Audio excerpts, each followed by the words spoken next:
Hello, I welcome you all to the part 3 of chapter 2 Indian economy from the period 1950 to 1990. In the previous video, we understood the problems faced by the agriculture sector and how the government formulated certain policies in order to improve its condition. Now, on the similar lines, we will look at the industrial sector. From the British, we inherited an economy which had suffered a systematic deindustrialization. Remember deindustrialization? Which was exactly opposite to industrialization. That is, our already well established handicraft industries were destroyed by the Britishers. But our planners like P.C. Mahalanobis realized the significance of industry in the context of growth and development of the economy. All the long term goals of planning, that is, growth, equity, modernization, self reliance, etc., could be achieved through multi-dimensional expansion of industry. Alright? Now, it is a proven fact that a country with strong industrial sector have shown more economic growth, had improved national income, and promoted living standard of people. Industrialization has played an important role in improving the economic conditions of various countries like America, Japan by removing unemployment. Now let's see the importance of industrial sector in development of a country. The first one is economic stability.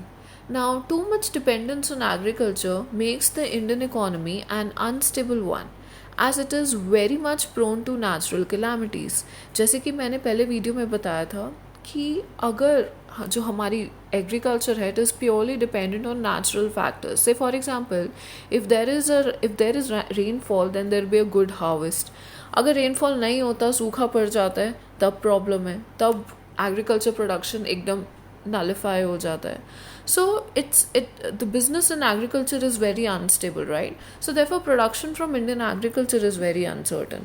On the other hand, development of a sound industrial base leads to a greater stability in an economy like India. But अगर मैं industrial sector को strong बनाती हूँ तो वो कुछ natural calamities पे dependent नहीं होता, वो एक stability लेकर आएगा.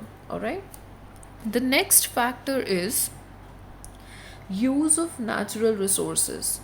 Now, India is rich in natural resources, but due to lack of capital and technology, these resources have not been utilized properly. Resources should be properly utilized to transform them into finished industrial products. Now, the British people took India's cheap raw materials for producing industrial goods in their country. So India was used as a market for their industrial products. So India fought with poverty and England gained during industrial revolution. Hence industrialization plays an important role for proper utilization of resources. So basically India के पास resources अच्छे खासे हैं but क्योंकि हमारे पास capital नहीं है और technology अच्छी नहीं है हम उन resources को optimally utilize नहीं कर पाते. Alright, but with the help of industrial sector we can actually utilize these natural resources optimally. Alright, the next point is fast growth of national income. Now, industrial development helps in the rapid growth of national income. The history of economic development of advanced countries shows that there is a close relation between the level of industrial development and the level of national income. For example, China has a very sound manufacturing sector which is helping this country to capture the entire world market, right? So, thereby being counted as a superpower and hence one of the fastest growing country. Alright. Next is foreign exchange. Now, India cannot earn adequate foreign exchange from the exports of its primary products. हम basically खाली primary products को export करके ही अपना adequate foreign exchange नहीं कमा सकते. It is because of the fact that the demand for such products is very low in other countries. So industrial exports needed to be added to the primary products. ऐसा नहीं है कि हमें खाली primary products ही export करने चाहिए. We really need to add industrial products, alright? So in order to speed up our foreign exchange. The next one is self-sustained growth.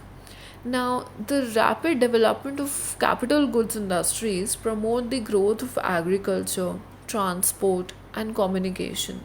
It also enables the country to produce a variety of consumer goods in large quantities and at low cost. So, it also eliminates our dependence on other countries for the supply of essential goods. अगर हमारा sound industrial base होगा तभी हमारे other sectors का development और promote होगा.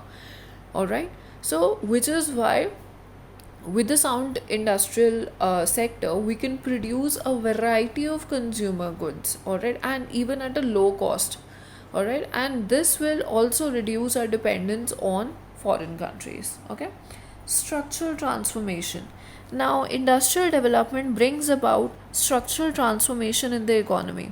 In the absence of industry, economic growth would have been dependent on agricultural growth, and human beings would have survived merely on wage goods like food and cloth. So, it is with the growth of industry that the process of development has diversified, and human beings are getting a variety of goods. For example, they're getting cars, they're getting ACs, they're getting refrigerators, which are a source of comfort and luxury in life. And the most important thing is the source of employment. Now we all know the problem of surplus labor in agriculture sector. Hence a need arises for other employment opportunities.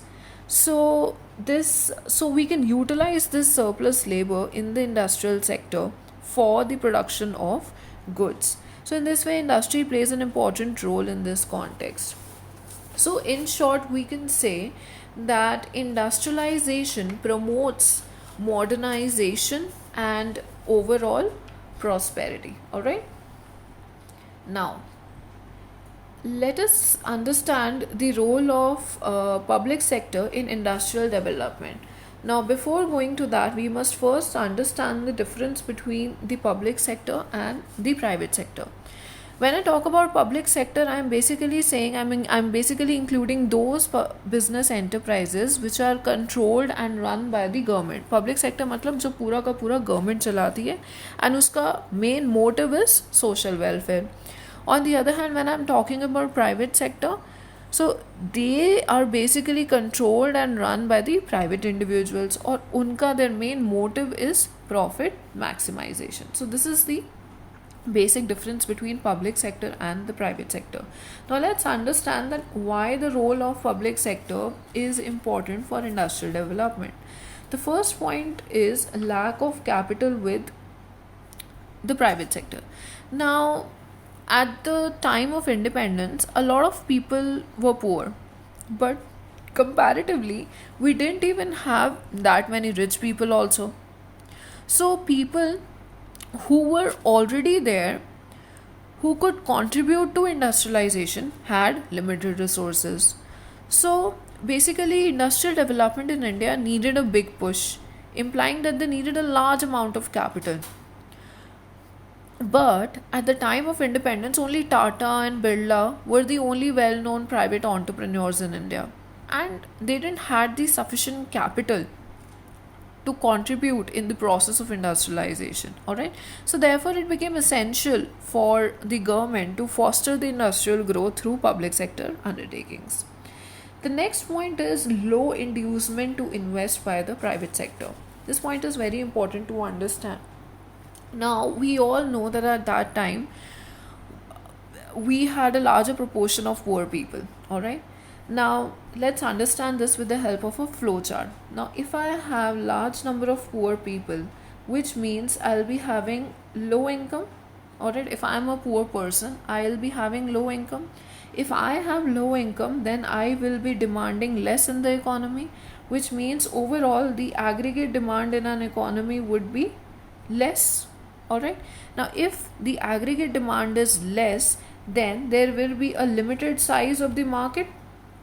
Alright, if I don't have income, I won't be demanding goods, then obviously the size of the market will be very limited, will be very limited. Now implying that there will be low profits. Now, if there be low profits, then for the private sector there will be a low inducement to invest. हमें पता है private sector का main motive होता है profit making, लेकिन अगर उसको दिख रहा है कि उसके प्रॉफिट ही नहीं है, अगर उसके पास मार्केट ही नहीं है, तो वो इन्वेस्टमेंट भी क्यों करेगा? Alright, so the private investors lacked incentive as well. Now, owing to the limited size of the market, there was no inducement to invest. Limited size of the market refers to the low level of demand for the industrial goods in the market, and low level of demand was because of the low level of income, as I've explained in this diagram. तो क्योंकि लोग गरीब थे, उनके पास पैसा नहीं था, वो डिमांड नहीं कर पाए तो प्रोडक्शन नहीं हो पाई, size of the market limited रहा, प्राइवेट एंटरप्रेन्योर्स के लिए प्रॉफिट ही नहीं बचा, तो अगर उनको कहीं प्रॉफिट नहीं दिखता तो वो इन्वेस्टमेंट भी, वो जो इंड्यूसमेंट होती है इन्वेस्ट करने की, वो भी लेस हो जाती है. Which is why they are not really interested in order to contribute to the process of industrialization in an economy.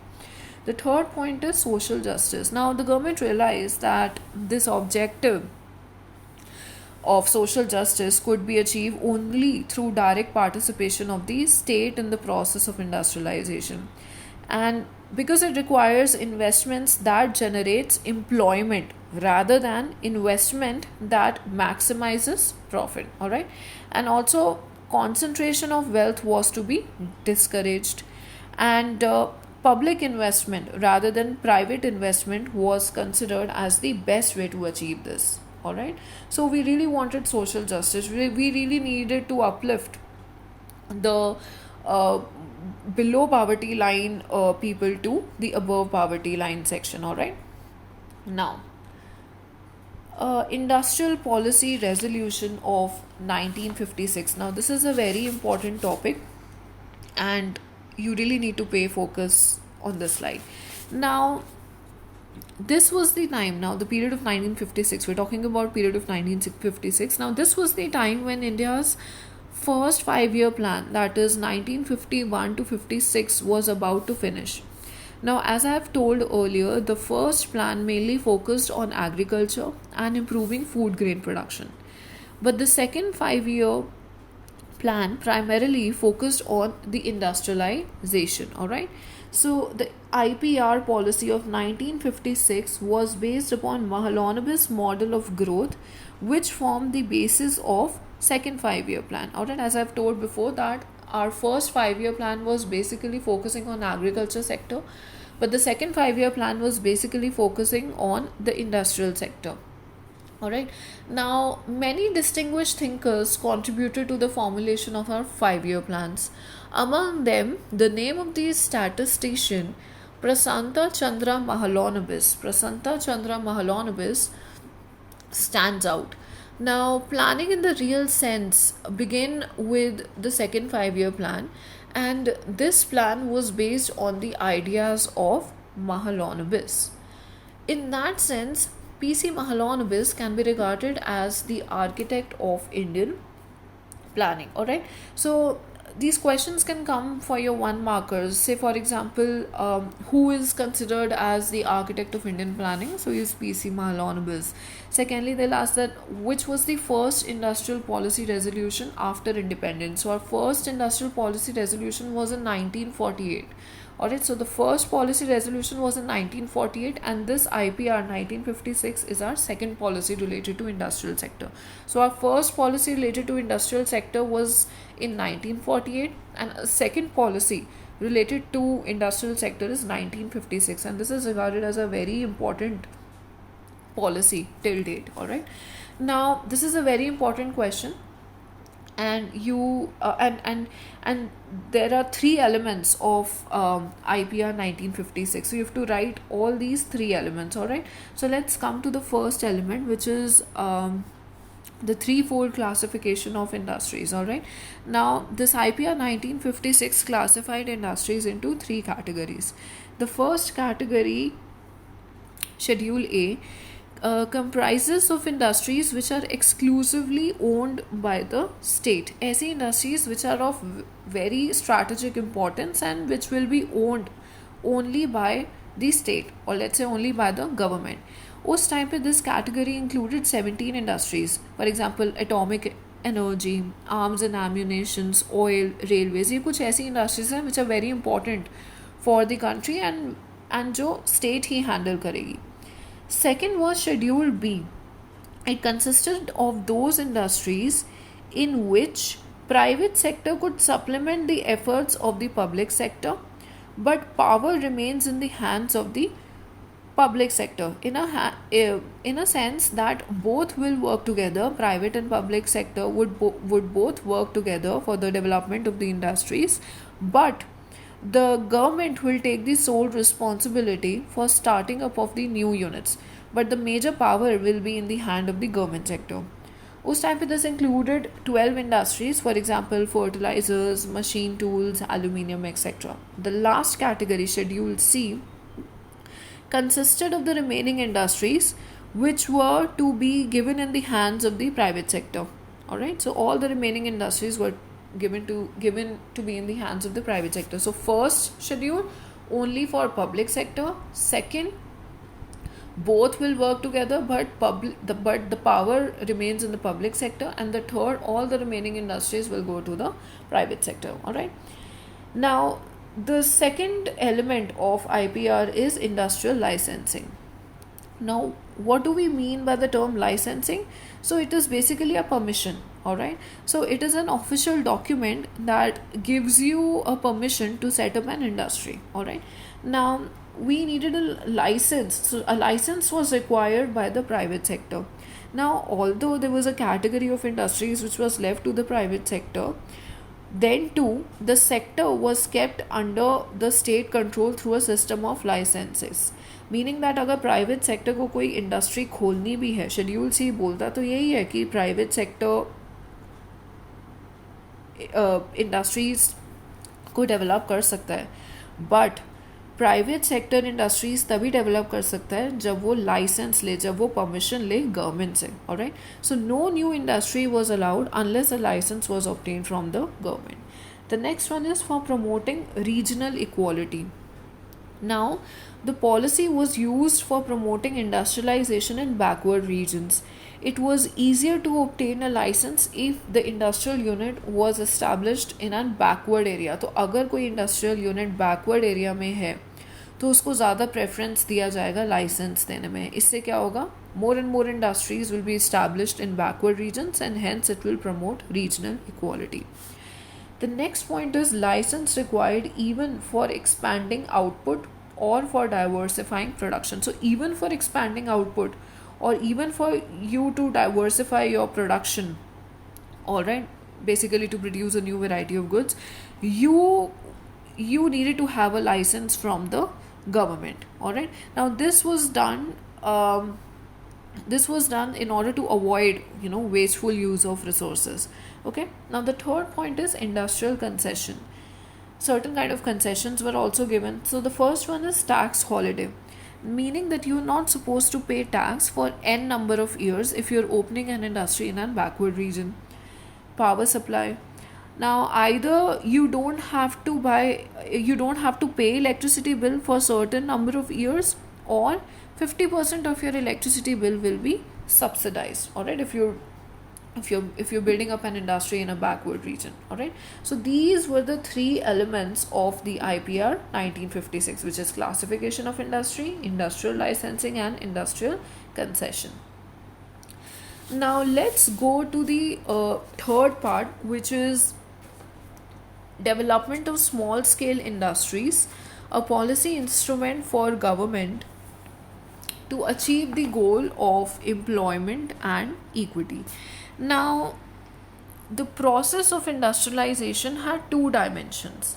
One was the growth of large scale industry, for example iron and steel, transport, communication, to serve as infrastructural base of economic development. And the second one was the growth of small scale industry to achieve the goals of equity and employment. So what do we actually mean by small scale industry? Now, a small scale industry is defined as the one whose investment in plant and machinery is more than rupees 25 lakhs but does not exceed 5 crore. उसका एक limit set है small scale industry का कि small scale industry उसी को खिलाई जाएगी जिसका इन्वेस्टमेंट 5 करोड़ से ज़्यादा नहीं होना चाहिए, क्योंकि अगर उससे एक्सीड हो जाता है तो वो लार्ज स्केल इंडस्ट्री की कैटेगरी में आ जाता है. Alright.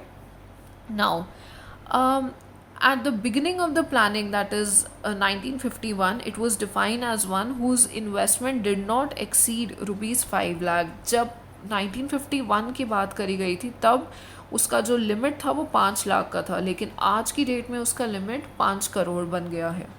Alright. Now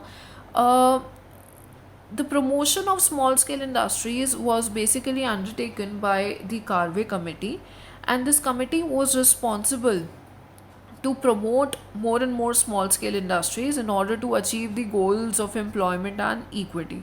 All right. And it also recommended the spread of small scale industry in rural areas with a view to promoting regional equality. Now we'll understand certain characteristics of small scale industries. The most important one is that they're labor intensive. So small scale industries are basically considered to be labor intensive, while large scale industry is considered to be as capital intensive. Now, to produce a given output, small scale industry is expected to use more of labor than capital. Alright. So a large scale industry on the other hand uses more of capital than labor. Now, given the fact that we inherited an economy from the British, which was capital deficient economy and a labor surplus economy, our planners rightly thought of achieving the goal of employment through the growth of small scale industry. All right. So if I can cite some examples of SSI for clear understanding, say for example industries which are making water bottles, paper bags, let's say bakeries or school stationaries, or say beauty parlors. All right. So in these industries you require more labor instead of machinery or capital. All right. So this industry can actually absorb our surplus labor. All right. We are a surplus labor country, and SSI will be an added advantage for us. The second one is they are equality oriented. Now, large scale industries is often established close to the source of raw material. This is because raw material requirement of the large scale industry is very huge, and its transportation from a distant place implies high cost of transportation. All right. On the other hand, SSI shows locational flexibility because they can be established anywhere without considering the source of raw material. So they are distributed over length and breadth of the country, and therefore it leads to regional equality. The next one is that they are less capital intensive and equity oriented. Now SSI needs much smaller investment compared to large scale industry. इतना investment नहीं चाहिए होता small scale industries को as compared to large scale industries, and which is why it does not cause concentration of economic power. And also equity is further promoted because of the greater employment opportunities per unit of investment in small scale industries compared to large scale industries. I'll explain this with the help of an example. Supposedly एक investment किया गया 10 लाख का. 10 लाख का investment किया गया small scale industry में भी और लार्ज स्केल इंडस्ट्री में भी. 10 लाख की इन्वेस्टमेंट से स्मॉल स्केल इंडस्ट्री में 14 पीपल एम्प्लॉय हुए, but on the other hand large scale industry में खाली 2 लोग एम्प्लॉय हुए. तो आप देख सकते हैं कि 10 लाख की इन्वेस्टमेंट से सबसे ज़्यादा एम्प्लॉयमेंट स्मॉल स्केल इंडस्ट्री कर पाती है instead of large scale industry, क्योंकि वो मशीन्स पे ज़्यादा डिपेंडेंट होते हैं. Alright. So hope you got the point. Thank you.